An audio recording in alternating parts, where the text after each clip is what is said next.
Hello students, welcome back to BTR English YouTube channel. Students, మన ఏపీలో intermediate first year English exam ఈ మార్చి 4th అయితే ఉండబోతుంది కదా. మీలో ఎవరైనా ఇంగ్లీష్ ఎగ్జామ్ కోసం పర్ఫెక్ట్గా ప్రిపేర్ అవ్వలేదు, నేను పాస్ అవుతానో లేదో అని చెప్పి ఎవరైనా టెన్షన్ పడుతున్నా, ప్యానిక్ అవుతున్నా, ఈ వీడియో మీకోసమే. ఎందుకంటే ఈరోజు ఈ వీడియోలో నేను AP intermediate first year English ఎగ్జామ్లో ఈజీగా ఎలా పాస్ అవ్వాలి, డీసెంట్ మార్క్స్ కనీసం ఒక 50 to 60 మార్క్స్ అయినా ఎలా సంపాదించాలి అనేటువంటి విషయాల్ని మీకు చాలా ఈజీగా క్లారిటీగా ఎక్స్ప్లెయిన్ చేయబోతున్నాను. కాబట్టి ఈ వీడియోని ఎండ్ వరకు చూడండి. ఎండ్లో ఈ వీడియో కనుక నచ్చితే ఈ వీడియోని లైక్ చేయండి, మన బీటీఆర్ ఇంగ్లీష్ యూట్యూబ్ ఛానల్ కూడా సబ్స్క్రైబ్ చేసుకోండి. మరి ఇంకెందుకు ఆలస్యం, మన వీడియోని స్టార్ట్ చేసేద్దామా. స్టూడెంట్స్, మన AP intermediate first year question పేపర్లో టోటల్గా 3 సెక్షన్స్ అయితే ఉంటాయి. ఈ 3 సెక్షన్స్లలో ఏ సెక్షన్లో ఏ క్వశ్చన్ని చదివితే మనకి ఈజీగా మార్క్స్ వస్తాయనేటువంటి విషయాన్ని చూద్దాము. సెక్షన్ ఏ వచ్చేసి మనకి టోటల్గా క్వశ్చన్ అండ్ ఆన్సర్స్ ఉంటాయి. ఈ క్వశ్చన్ అండ్ ఆన్సర్స్ వచ్చేసి ప్రోజ్ నుంచి ఉంటాయి, పోయట్రీ నుంచి ఉంటాయి, తర్వాత మనకి షార్ట్ స్టోరీస్ ఉన్నాయి. ఆ షార్ట్ స్టోరీస్ నుంచి కూడా క్వశ్చన్ అండ్ ఆన్సర్స్ ఉన్నాయి. టోటల్గా మనకి లెసన్లో కనుక చూసుకుంటే ప్రోజ్లో 5 లెసన్స్ ఉన్నాయి, పోయట్రీలో 5 పోయమ్స్ ఉన్నాయి, షార్ట్ స్టోరీస్ వచ్చేసి 5 ఉన్నాయి. మనకి ఎగ్జామ్లో కనుక చూసుకుంటే 1, 2, 3, 4 అనే ఈ 4 రొమెన్స్ వచ్చేసి ప్రోజ్ ఇంకా పోయట్రీకి సంబంధించినటువంటి యానోటేషన్స్ ఇంకా క్వశ్చన్ అండ్ ఆన్సర్స్ వస్తాయి. మనకి ప్రోజ్లో ఉన్నటువంటి 5 లెసన్స్లలో 4 లెసన్స్ నుంచి 4 యానోటేషన్స్ ఫస్ట్ రోమెన్లో వస్తాయి.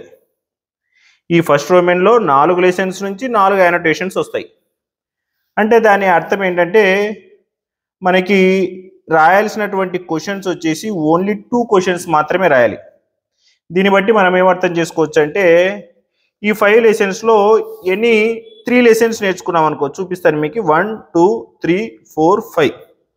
మనం కనుక ఫస్ట్ 3 లెసన్కి సంబంధించిన యానోటేషన్స్ నేర్చుకున్నాం అనుకో, ఈ 1, 2, 3, 4 లెసన్స్ నుంచి కనుక క్వశ్చన్స్ వస్తే మనం 1, 2 కానీ 2, 3 కానీ రాసేయచ్చు. లేదా 2, 3, 4, 5 కనుక నేర్చుకున్నాం అనుకో, మనకి 1, 2, 3, 4 నుంచి వచ్చినాయనుకో 2, 3 కానీ లేదా 3, 4 కానీ రాయొచ్చు. లేదు మనము 4, 5, 1, 2 ఈ రెండింటి నుంచి వచ్చినాయనుకో మనము 2, 3 కానీ రాయొచ్చు లేదా 3, 4 కానీ రాయొచ్చు. అంటే టోటల్గా మనము ఒక 3 లెసన్స్ నుంచి ఫస్ట్ 3 లెసన్స్ నుంచి గనక యానోటేషన్స్ నేర్చుకుంటే మనకి ఈ 1, 2, 3, 4, 5లో ఏ 4 ఇచ్చినా కూడా 1, 2, 3, 4 ఇచ్చినా, 2, 3, 4, 5 ఇచ్చినా, 4, 5, 1, 2 ఇచ్చినా, ఇలా ఎక్కడి నుంచి ఇచ్చినా కూడా ఫస్ట్ 3 లెసన్స్కి సంబంధించినటువంటి యానోటేషన్స్ కనుక నేర్చుకుంటే ఖచ్చితంగా దీనికైతే ఆన్సర్ చేయొచ్చు. ఇదే ఎగ్జాంపుల్ దీనికి కూడా వర్తిస్తుంది. మనకి పోయట్రీలో కూడా ఉన్నది 1, 2, 3, 4, 5 పోయమ్స్ అయితే ఉన్నాయి. ఈ 5 పోయమ్స్లో 3 పోయమ్స్ ఫస్ట్ 3 పోయమ్స్ నేర్చుకున్నారనుకోండి, 1, 2, 3, 4 నుంచి వస్తే 1, 2 కానీ 2, 3 కానీ రాస్తారు. లేదా 2, 3, 4, 5 నుంచి వచ్చినాయనుకోండి 4 క్వశ్చన్స్, 2కి 3కి సంబంధించినటువంటి యానోటేషన్స్ అయితే ఆన్సర్ చేసేస్తారు. కాబట్టి మీరు ఈ సెక్షన్ ఏలో ఫస్ట్, సెకండ్, థర్డ్, ఫోర్త్ ఈ 4కి సంబంధించి మీరు 1, 2, 3 లెసన్స్, 1, 2, 3 పోయమ్స్కి సంబంధించి క్వశ్చన్ అండ్ ఆన్సర్స్ యానోటేషన్స్ గనక నేర్చుకుంటే మీకు ఖచ్చితంగా అందులో రెండింటినైతే ఖచ్చితంగా ఇక్కడ ఇచ్చిన 4 క్వశ్చన్స్లో 4 యానోటేషన్స్లో ఆన్సర్ చేస్తారు. మీకు ఇందులో 8 మార్క్స్, ఇందులో 8 మార్క్స్, ఇందులో 8 మార్క్స్, ఇందులో 8 మార్క్స్, టోటల్గా 8, 4 32 మార్క్స్ అయితే మీరు ఇక్కడనే సంపాదించేస్తారు చాలా ఈజీగా.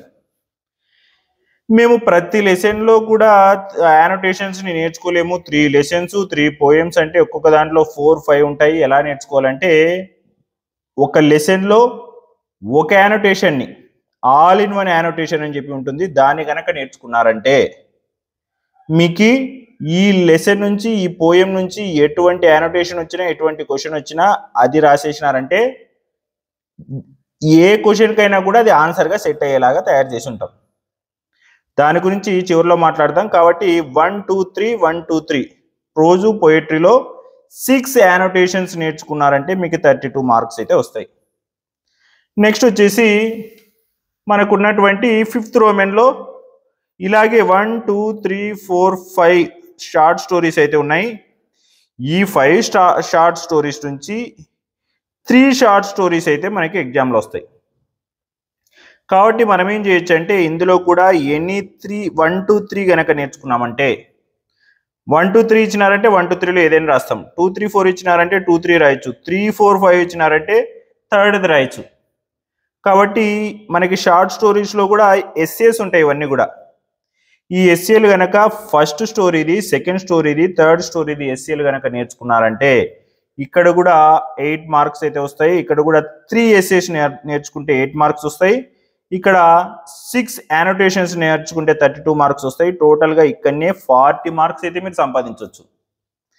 సరే, ఇక్కడ 40 మార్క్స్లో ఒక 25 వచ్చినాయని చెప్పి అనుకోండి. మనం పాస్ అవ్వాలంటే రావాల్సిన మార్క్స్ ఎన్ని? 35 మార్క్స్ రావాలి. సో సెక్షన్ బికి వెళ్ళండి. సెక్షన్ బి వచ్చేసి సమ్ టైమ్స్ ప్రోజ్కి సంబంధించినటువంటి ప్యాసేజెస్ వస్తాయి, సమ్ టైమ్స్ జనరల్ ప్యాసేజెస్ వస్తాయి ఇందులో కూడా.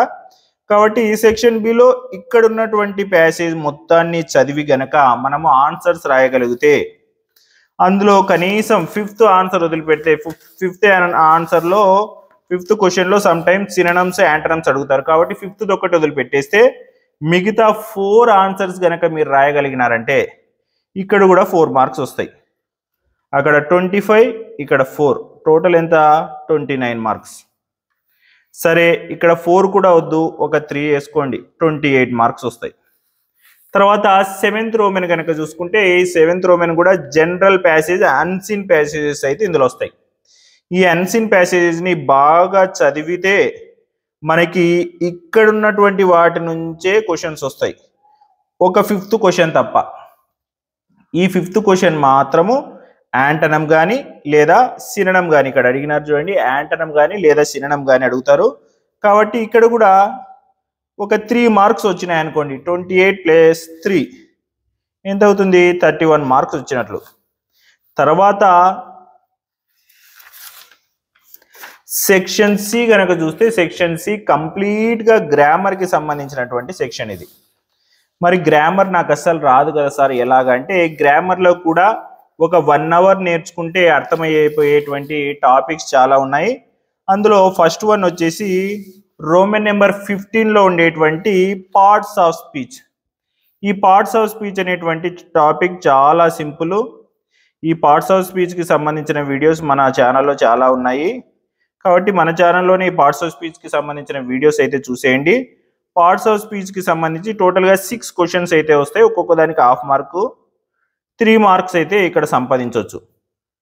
పార్ట్స్ ఆఫ్ స్పీచ్ అంటే noun, pronoun, adjective, verb, adverb, preposition, conjunction, interjection.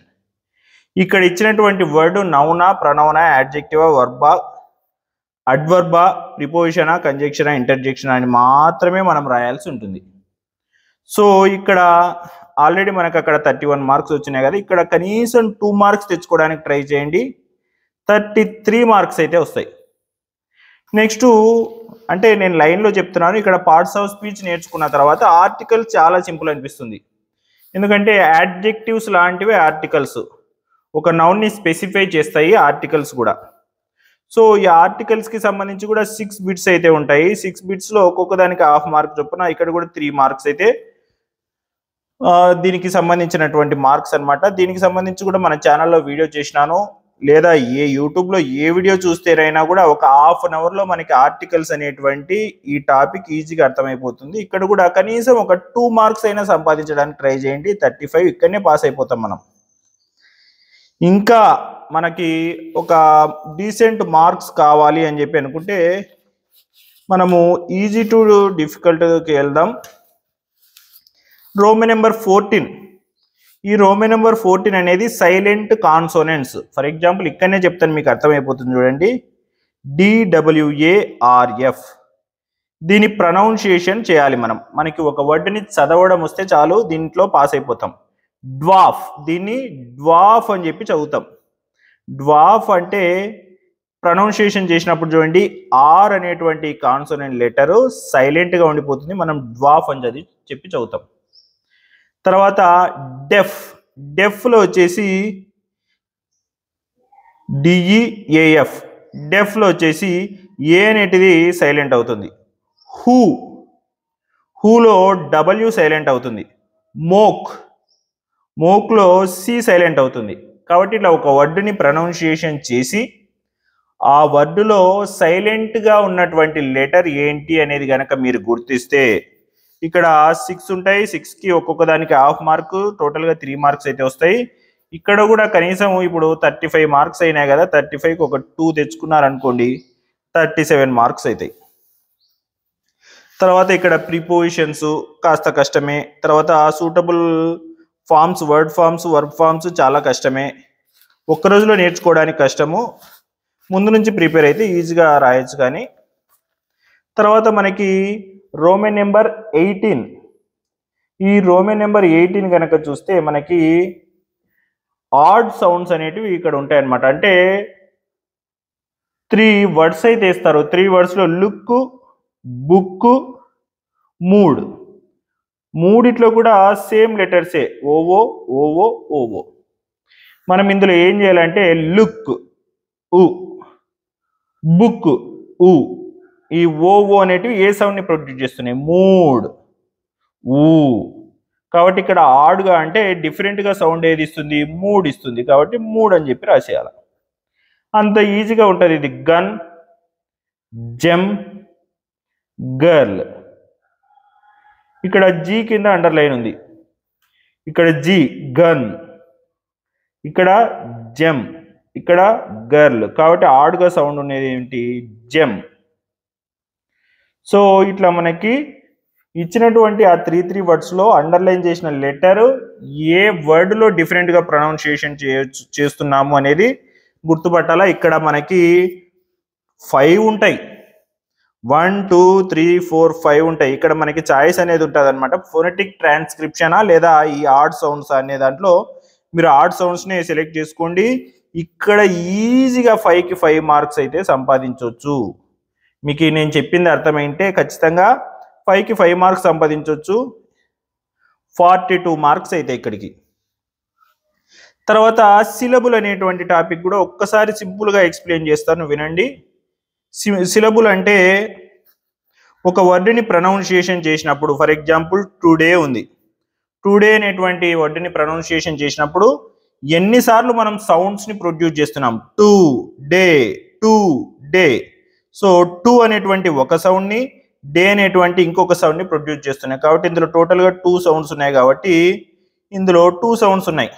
ఇక్కడ మనకి సౌండ్స్ని ఒకటే సౌండ్ ఉంటే మోనోసిలబుల్ అంటారు, 2 ఉంటే డైసిలబుల్ అంటారు, 3 ఉంటే ట్రైసిలబుల్ అంటారు, 4 ఉంటే 4 అంతకంటే ఎక్కువ ఉంటే పాలిసిలబుల్ అంటారు. 4 గ్రేటర్ దెన్ 4 అంటే 5 కానీ 6 కానీ 7 కానీ ఎన్ని ఉన్నా కూడా దాన్ని పాలిసిలబుల్ అంటారు. కాబట్టి దీన్ని ఏమంటారు?